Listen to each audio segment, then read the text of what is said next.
আজকে লতিফ ভাইয়ের মুক্তি, বিশেষ করে জামিনে মুক্তি, আমি বিচার বিভাগের প্রতি সাধারণ মানুষের এখনো যে আস্থা তারই প্রমাণ বহন করে বলে আমি বিশ্বাস করি। আমরা মুক্তিযুদ্ধ করেছি দেশের মানুষের জন্য, স্বাধীনতার জন্য, কথা বলার জন্য, আইনের জন্য। সেসব প্রতিষ্ঠিত হোক আজকের এই দিনে, আমি সেটাই কামনা করি। সরকার যদি কারো প্রেসারে চলে তাহলে সেটা তো সরকারের উপরে বড় সরকার। আমাদের দেশে এরকম কোন সরকারের উপরে বড় সরকার থাকুক এটা আমরা চাই না।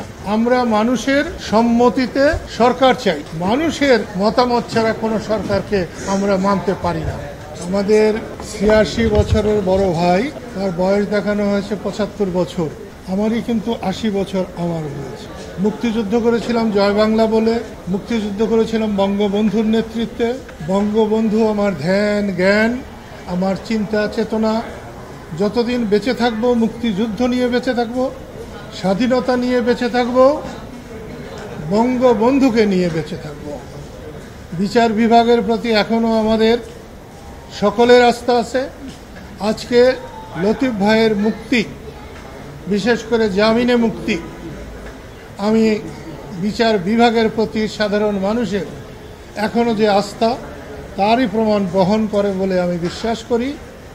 এই মামলায় যাদেরকে অন্যায়ভাবে এখনো জেলে রাখা হয়েছে, আমি অনুরোধ করব সরকারের সর্ববুদ্ধির উদয় হোক এবং তাদেরকে ছেড়ে দেওয়া হোক, মুক্তি দেওয়া হোক।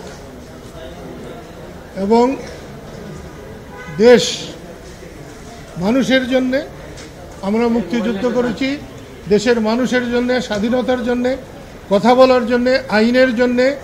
সেসব প্রতিষ্ঠিত হোক আজকের এই দিনে, আমি সেটাই কামনা করি। সরকার না করলে, সরকার যদি কারো প্রেসারে চলে তাহলে সেটা তো সরকারের উপরে বড় সরকার। আমাদের দেশে এরকম কোনো সরকারের উপরে বড় সরকার থাকুক এটা আমরা চাই না। আমরা মানুষের সম্মতিতে সরকার চাই। মানুষের মতামত ছাড়া কোনো সরকারকে আমরা মানতে পারি না।